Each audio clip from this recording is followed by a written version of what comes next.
Hola, bienvenidos a otro programa más de 50 MX y más. Yo soy Vicente. Yo soy Germán. Una de las fechas más importantes dentro del calendario cívico del país, que es la Revolución Mexicana. Les voy a contar que la Revolución Mexicana, el conflicto armado que se dio entre 1910 y 1917, se inició como una lucha en contra de la perpetuación en el poder del general Porfirio Díaz, pero derivó en una guerra civil entre facciones que luchaban por la auténtica revolución. Ujú. Diferentes grupos, diferentes grupos que tenían como bandera derechos políticos y sociales se unieron por ese objetivo, pero luego llevaron a cabo una guerra de guerrillas a lo largo de una de las épocas más convulsas para México, que dejó más de 1 millón de muertos. Sí, terrible. Terrible. Así es. Bueno, tenemos el contexto. Ahora hablemos de los personajes. ¿Sí? Y entre los personajes también contamos al pueblo. Por supuesto. Porque, Bueno, es que sin el pueblo no se hubiera hecho la revolución. claro, por supuesto. Cuando yo hablo del pueblo me refiero a que en estas caravanas de soldaderas y de revolucionarios, ¿sí? También había gente gay. ¿Y sabes qué? Había revolucionarios que tenían sus relaciones abiertamente homosexuales con las mariquitas que había entre las soldaderas. ¿Por qué? Pues porque en época de guerra ese tipo de cosas se diluye. Como te vas a morir, dejas correr lo que venga.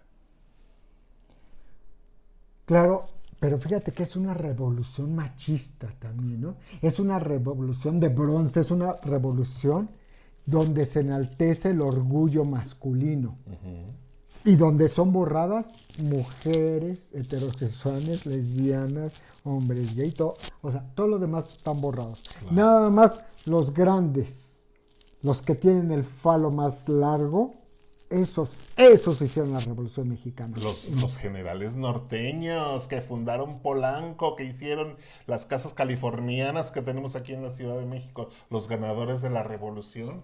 Y el PRI.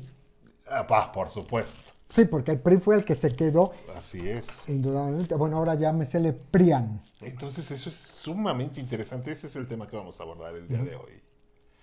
¿Qué personajes gays reconoces en la Revolución Mexicana? O de cuatro me he enterado. Habrá muchos, hay miles, millones. Pero los que se filtraron, Hay, pues, hay muchos anónimos. ¿Tú conoces algunos personajes? pues conozco algunos personajes de los más característicos que han salido, ¿no?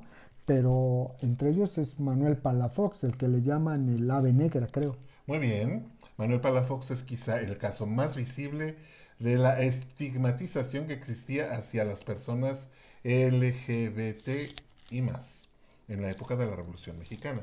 Se unió a las filas del ejército zapatista en 1911 y en poco tiempo se convirtió en la mano derecha y emisario de confianza del caudillo del sur. Por supuesto que sí había este desprecio por la gente gay. Y Pero no. espérame, el caudillo del sur es Emiliano Emiliano. Zapata.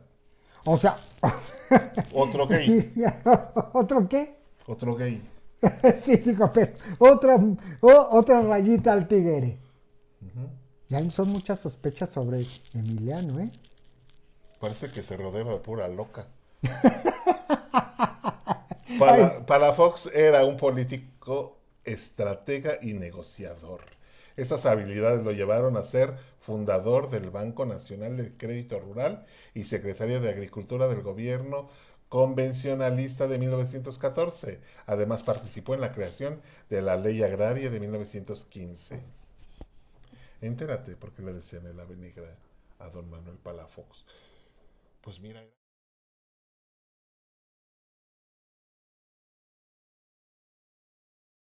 Pues mira, era gay y ya después formó parte de la burocracia priista. pero fue perseguido. por sus enemigos y lo acusaron de homosexual frente a Emiliano Zapata. Porque Emiliano Zapata lo tenía en alta estima. Claro que sí, porque además, independiente de su orientación sexual, se supone que era un hombre eficaz y eficiente. Valioso para la revolución. Para la revolución y en lo que hizo.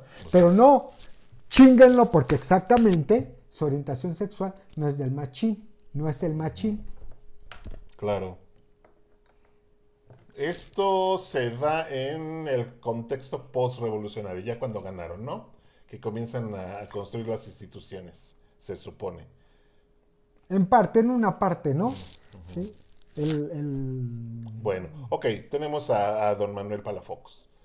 ¿Quién más? Bueno, pues Emiliano Zapata. Emiliano Zapata. Emiliano Zapata, todos sabemos que estuvo, bueno, no todos, ¿verdad? Que estuvo con Nachito de la Torre y Mier, que era el yerno de Porfirio Díaz. Lo sacaron en esta película de los 41 para que la gente tenga más conocimiento de esto. Y permíteme decirte que Nacho Teresa y Mier fue hermano de la princesa con la que se casó. Bueno, se volvió princesa, se volvió princesa en el momento que se casó con el papá de Reiniero, el príncipe de Mónaco en la actualidad.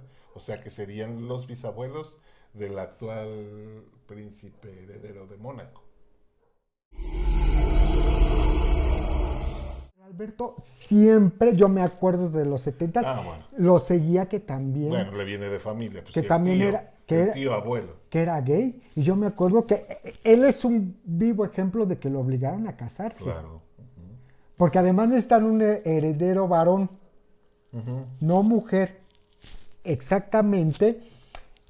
Fíjense, el Principado de Mónaco necesita un heredero varón, hombre, machito, para que Francia no se anexe al Principado de Mónaco y pase a ser como, no sé, ¿qué será? ¿Provincia? Claro. Entonces, si le gustaba la manta fiada a Alberto de Mónaco, se aguantó.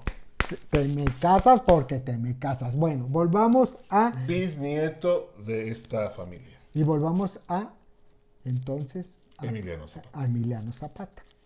¿Sí? Ya ves que hay historiadores que dicen que sí, que no lo era. Que sí le gustaba tener relaciones homosexuales y que Ignacio Nachito lo conoce en sus haciendas y lo hace caporal y se lo lleva. Era un bisexual. Porque tuvo 10 esposas o 9 esposas y 10 hijos. O sea, que quiso poblar México. El sur, quiso poblar el sur. No, a partir de tantos muertos de la revolución. El muy calavera. Y es uno de los grandes iconos de la revolución. No, mexicana. es el que le dicen el héroe genuino, ¿no? A Zapata. ¿Ah, ya poco? Sí. Es el único héroe que está a la altura del arte. ¿Hay tanto así? Sí, sí, sí. Ay, con razón se comían al pobre pintor este que hizo el Zapata gay. Y es que ha estado muy romantizada la historia de Zapata, ¿no? En momentos hasta conmovedora. Pero es como todos, es como Benito Juárez, que llevaba a sus borreguitos al laguito a que tomaran agua, y otro que no zurraba. Igual que Emiliano Zapata, igual que todos los héroes que nos ponen que no zurran, llevan vidas virtuosas. Pues, y tanto no es verdad que siempre lo van a poner junto a Nachito. Qué terrible, qué terrible. ¿Pero por qué terrible? Pues qué terrible para un héroe, ¿no? ¿Qué? Que en un país tan machista como el nuestro lo coloquen junto a Ignacio de la Torre y Mier, que se sabía que era travesti. ¿Ayer era travesti, Ignacio? ¡Claro! Ah, por lo del baile de los 41. Claro. Pero fíjate, el baile de los 41 es en 1901, creo. Por cierto, el 17 de noviembre de 1901. O sea, es que 9 años antes de la revolución. Sí. De lo que la revolución es en 1910. Sí, pero era el mismo ambiente, era la misma Sí, claro, sociedad. post-revolucionario. Digo, Pre. pre-revolucionario, yo no sé qué. Pre-revolucionario. Así es. Y ya estaba en escena Zapata y ya estaba en escena Ignacio de la Torre y Mier. Y por ahí estaban todos. Madero ya le habían dado chicharrón. Ya estaban todos ahí. Entonces es el mismo contexto histórico. ¿No? Y entonces, a ver, se conocen Nachito y Emiliano. Y sí le da todas las ventajas de que tiene un potentado de aquella época, que es Nacho. Que lo protege. Lo protege. Y lo ayuda, ¿no? Y lo ayuda. ¿A cambio de qué? Pues yo supongo que el Teresa y Mier se enamoró de él. ¿No? Yo digo que sí, también se enamoró de él.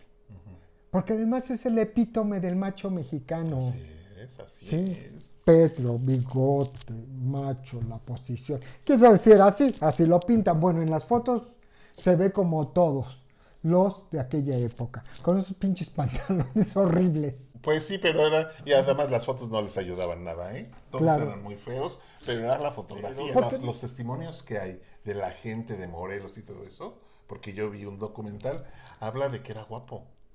Era afiladito, guapo. Era Afiladito. Un indígena bonito de la cara. Un indígena afiladito. Te digo que no, se nos sale completamente Lo clasistas. colonial. Perdón. Bueno, pero pues eso le gustaba a don Ignacio de la Yo Torre creo, Mier y fíjate, lo que voy a decir en mi teoría. Somos un pueblo maricón. México es un país gay. Si los países tuvieran orientaciones sexuales, México sería gay. ¿Sí? Mientras Argentina sería bisexual. Rusia se me haría heterosexual. Los gringos, queer. ¿Sí? ¿En serio? Sí, así, si cada país, fíjate qué interesante, y hay que hacer un programa de eso. Pero México se me haría un país Gay de pasivas. gay. ¿Quién sabe si de pasivas o activas? ¿Sabes por qué? Porque desde niños nos enseñaron a enamorarnos de Emiliano Zapata. O sea, el PRI, todo el mundo, o sea, el PRI o el no PRI, o todos, la primaria, la secundaria, los maestros, los no maestros, la que tú quieras, Emiliano Zapata. Y todos así.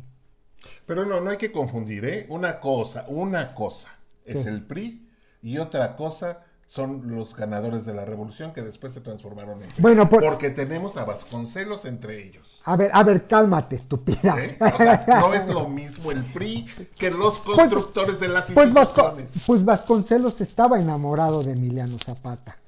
Sí. O sea, te digo, pues construyeron Emiliano Zapata, por eso somos un pueblo de putos. México es puto. ¿Sí? ¿Por qué? Pues porque todos estábamos enamorados de Emiliano Zapata. Nos enseñaron a quererlo y amarlo porque era el macho. Me imagino que a lo mejor tenía hasta un falo de 45 kilómetros, no sé. O sea, una falocracia tremenda. La última película de Alejandro Fernández. Sobre Zapata. Sí. O sea, totalmente idealizado. Claro. Totalmente. La muerte de Zapata, no se diga, ¿no? Sí. Y se dijo desde un principio, no vamos a tocarlo de Nachito, porque nuestro héroe no se toca. Te voy a conceder la razón de que somos un país putón. Nuestros seres son bien jotos. El Juan Gabriel. Pero ese no es, bueno, ese sí es un héroe. Claro, ya es un héroe. Claro. Sí. Amado por hombres y mujeres. Eso sí. O sea, el más joto de los mexicanos resultó el number one. Sí. ¿No? Igual que Zapata. No. Y los más machines iban y le echaban flores y les decían. Y lloraban. Y todo. Sí, porque Juanga es Juanga. Juanga es Juanga. O sea, en el país de los machos, el icono número uno es un gay. ¿No? Igual que con Zapata. ¿Qué otro personaje? No, pero deja. Entonces la revolución mexicana ocultó mucho esto exactamente de la comunidad LGTBQ. Claro, porque tenía, o sea, para empezar estabas construyendo, no sé si llamarlo un relato, pero estabas construyendo una épica. Una épica que era la refundación del México. Ahora ya no era el México criollo, era el México mestizo que emergía. Era el Museo de Antropología lleno de nuestro pasado. Era el reconocimiento de los indígenas como parte de nuestra mitad. Eso es lo que nos trajo la revolución. ¿Sí? Ese reconocimiento, esa revolución cultural que nos dijo, no somos criollos, somos mestizos. Y para hacer eso, pues necesitábamos toda esta parafernalia, ¿no? O sea, tenían sus razones. Vasconcelos tenía sus razones para hacerlo. Bueno, era unificar al país. Nachito, para mí era Nachito. Ignacia. Y Emiliano. Para mí era Ignacia. Nacha. Nacha, era Nacha. No. Y Emiliano sí tuvieron sus quereres. Sí, ya lo damos por un hecho. Yo digo que sí, ¿sabes por qué? Porque está la evidencia de que Nacho Teresa y Mier murió de un desgarre anal en Estados Unidos. ¡Es verdad! Ay, no te creo. Sí, Se le infectó un desgarre anal. Ay, pero no se lo hizo. Bueno, Nacho sí era gay, Sí. pero el desgarre se lo hizo Emiliano. No. Y fueron los que siguieron, porque Emiliano creo que ya estaba encumbrado, ¿no? Con lo de la Revolución Mexicana. Cuando murió Teresa y Mier. Pero espérame. Ese es el único amante que le conocemos a Emiliano. ¿Quién sabe cuántos tuvo de su tropa? Claro. Porque ¿cuántos te gusta que hubo en la Revolución? No me acuerdo. ¿Cuántos participaron en la Revolución Mexicana?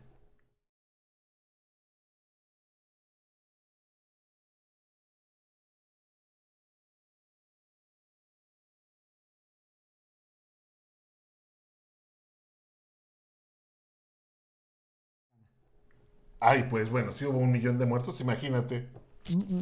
Ponle 10 millones. De esos 10 millones, ¿cuántos eran en proporción? El joterío, pues sí, es el 7%. Hombres, mujeres. ¿Cuántas Adelitas? Las Adelitas. Las soldaderas. Bueno, la mitad de los participantes. Porque ellas estaban desinhibidas de estas cuestiones del sexo. Ellos también, el hombre mexicano de la revolución, aunque se fuera a yuntar con 40 cabrones, perdón, esto va a ser, aunque se fuera a yuntar Sí, que queda. con muchos hombres, no se asumía como gay ni veía jotería en eso. Yo no creo que Zapata se haya dicho ahí, Yo digo que debemos de admirar más a Zapata a partir de lo que hizo y de su sexualidad. Eso lo hace más grande. Claro, lo hace más humano. Y exactamente lo hace más héroe en el sentido de que es para todos. Y todos cabemos entonces en su grandeza. Así es. No nada más los puros machines. Así es. Sí, porque al final de cuentas estamos viendo que ni tan machín. No, por eso. Hay gente que sí, hay hombres muy machines que se aventaron por la patria y adelante y esto. Pero él lo hace todavía más grande. ¿Por qué? Pues porque era humano y porque tenía amor para todas y para todos. Si es lo que quiero ver. Y para cerrar con estos personajes de la revolución, que son pocos, los que se conocen, está un tal Amelio Robles. Porque está poco documentado el tema. O más bien nosotros no encontramos. Es Amelio Robles. ¿Quién fue Amelio Robles? Léyele, por favor. Amelio fue un coronel trans que pasó por los ejércitos zapatista, obregonista y carrancista. Al nacer se le asignó el género femenino, pero siempre se identificó como hombre. Se integró a la lucha revolucionaria en 1912 y pese a las burlas de sus compañeros, hizo que su identidad de género se respetara a punta de pistola. En 1974, el gobierno condecoró a Amelio Robles como veterano de guerra y al hacerlo se refirió a él como Amelio. O sea que Amelio era mujer. Amelio se le asignó, fíjate, aquí está confuso, se le asignó el género femenino. No nos dice la historia, o lo que yo busqué no nos dice la historia, que exactamente fuera transexual o hermafrodita. Se le asignó. Yo quiero que abrieron el pañal y vieron el sexo. Dijeron, es niña. ¿No? Creció y él dijo, no. Soy niño. Y a punta de pistola. Si a punta de pistola me van a decir Amelio. Lo cual actualmente las personas transexuales, transgénero, travesti, que piden y exigen que se les diga el artículo que mejor les convenga a ellas, es lo correcto. ¿Sí? O sea, nací con el género hombre, me designaron como hombre, masculino. Pero miren, ya me hice un proceso transgénero, transexual o travesti, y no quiero que me digan Sonia y me hablen en femenino. Claro. Entonces, ella les empezó a enseñar eso. Y supongo que es un icono de la comunidad gay, ¿no? Yo creo que de la comunidad transexual. Transexual, sobre o transgénero, todo. ¿no? O sea, me van a llamar como yo digo que me deben de llamar. Que eso es bien importante. Llamarte. Estemos o no de acuerdo. Porque muchos de nosotros estamos así como confundidos con esto del lenguaje inclusivo, ¿no? Entonces, pero es bien importante. Yo quiero contar la anécdota y yo creo que esto trajo la revolución. Este tipo de cosas de Amelio es lo que de veras hace una revolución. El cambio del lenguaje de símbolos. Fíjate, pero tal vez tengas razón, por eso... No, tal vez, tengo razón. Era una plétora de machos mexicanos los que triunfaron, que este tipo de cosas quedaron inadvertidas, ¿no? Sí, pasaron inadvertidas, pero ahora que lo retoma, Amelio tiene un lugar en la historia. Por supuesto. Por eso se refieren, por eso les dieron su verdadero nombre y el artículo con el que quería que lo llamara. Así es. Eso es muy importante. Claro, es un reconocimiento. Sí. Por eso la Revolución Mexicana debe de ser reconocida a partir de las individualidades que cada uno aportó. Claro. ¿Sí? Porque de pronto fue como la gran masa, nada más. Y nada más unos salieron. ¿Sí? Hubo mucha crítica social, acuérdense de Posadas, ¿no? De estas litografías que hacía sobre los gays, ¿no? Sí, el baile de chulos los maricones, ¿no? Así es. Chulos los maricones. Que ahorita todos les aplaudimos, pero no sabemos si realmente, yo lo estoy reflexionando. Hay que de veras darle a Posada mérito de estarnos ofendiendo, porque era homofobia. Pero era una homofobia dirigida a la clase alta, ¿sí? Porque pues eran... Pero clase alta o baja era contra la comunidad. Sí, pero era el odio de clase que había, ¿no? Previo a la revolución. Pero era el odio hacia lo distinto, hacia la gente. Por supuesto de que era machismo puro. O sea, Posadas entonces era un machismo. Ay, chulos los maricones. Viéndolo desde ahora. Claro. Desde nuestra perspectiva. Sí. Pues era un maldito homofóbico, pues no le queda de otra, Pero ¿no? nunca nadie investigó. Bueno, sí lo sabían, pero ¿qué sentían estos hombres? ¿Por qué lo hicieron? Sus sueños, sus esperanzas, sus miedos, todo. Que esa película de los 41 tampoco habla nada de eso, No. No. Muy hueca.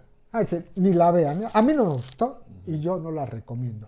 Porque no me dice nada de estos hombres, de lo que sufrieron. Claro que históricamente los que han investigado descubrieron que los que tenían lana, pues claro que se salvaron de los trabajos forzados en Yucatán.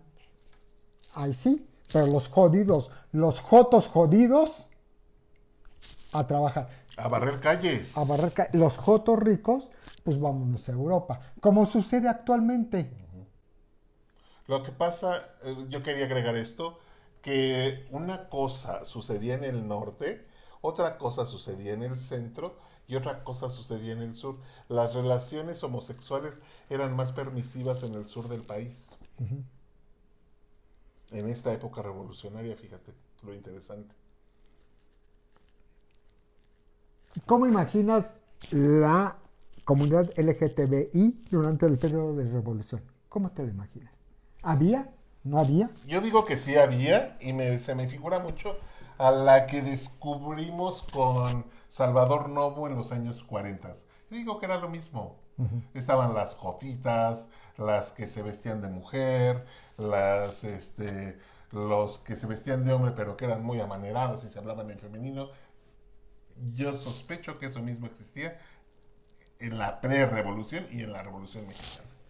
Y hace un momento tú decías de que el país dividido eran 3 momentos diferentes de acuerdo a la región. Fíjate, dicen los que estudian estos que los mexicanos del sur durante la revolución eran más permisibles en las relaciones homosexuales que los del norte. Ya está la fecha. Oye, ¿te imaginas una noche de pasión entre Nacho y Emiliano? No me la imagino, pero pues... ¿Por qué? ¿A qué te No, refieres? pues nada más es morbo se llama. Ya me imagino a Emiliano así, quitándose las cananas. Y a Nachito. Los Ay, encajes. pero Nacho, güeros, lechoso. Ay, no se me antoja. Por Emiliano. Sí.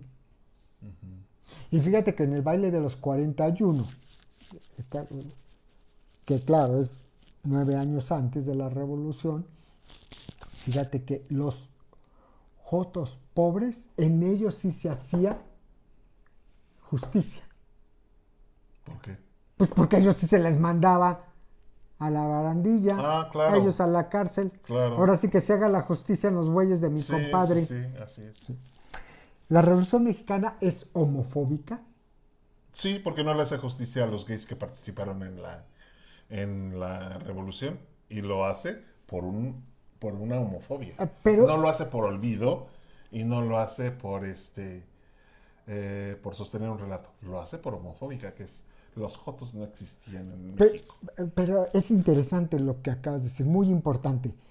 Ya ni era tanto el desprecio, sino el olvido. Así es, claro. O sea, no, en la revolución no hay ningún desviadito maricón joto, como se le llama. Ninfo se Y les para dice. los guardianes de la revolución mexicana es un apotema decir que Zapata era gay.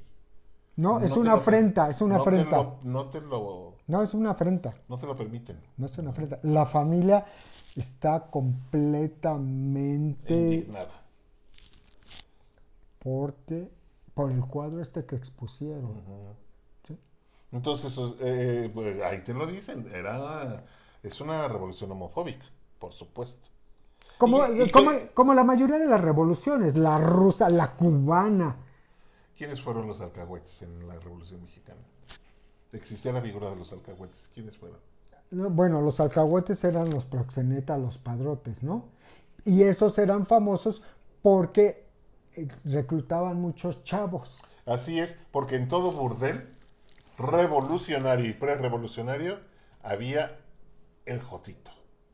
El jotito que servía para satisfacer a cierta categoría de clientes que había y que hubo. O sea, hasta hace muy poco, o sea, tener un joto en el burdel era parte de la tradición mexicana. Fíjate, muchos vanagloriamos a nuestros héroes de la revolución, pero muchos eran de veras unos culebras, ¿eh? En cuanto a la comunidad gay. Déjame leerte esto de la acusación de Flores Magón. Igualmente los hombres atraídos por otros hombres aportaron sus cuotas de la lucha en la Revolución Mexicana. Si acaso la más conocida en el norte es la acusación que Ricardo Flores Magón hace de su nuevo enemigo Antonio Villarreal. Ricardo Flores Magón se pregunta acerca del desatino de Venustiano Carranza al haber enviado a Antonio Villarreal a conferenciar con Emiliano Zapata, sentenciando. Carranza no tiene vergüenza. ¿Cómo se atreve a enviar para que trate con hombres a un infeliz pederasta como Antonio Villarreal? No sabe Carranza que Villarreal sostuvo relaciones amorosas con un barbero de Lampazos de Naranjo, estado de Nuevo León. en aquella época se les llamaba a los homosexuales pederastas, que era una forma bastante peyorativa. ¿Ves lo que hizo este cabrón de Flores Magón? O sea, no es el Flores Magón todo. Bueno, claro que como tú dices, eso tiene que ver con el contexto. Tiene que ver con el relato. Sí. Con el relato que se estableció, con el relato que la Revolución Mexicana quiso establecer. Homosexualidad en México a finales del siglo XIX. León Guillermo Gutiérrez, Universidad Autónoma del Estado de Morelos, menciona que Carlos Romañac, cuyos trabajos se consideran pioneros en criminología en México, a través de numerosas entrevistas que realizó a los prisioneros de la cárcel de Belém, estableció una clasificación para quienes ejercían prácticas homosexuales. Entre las preguntas que se les hacía estaban las referidas a la masturbación, a las prácticas de sexo oral y anal.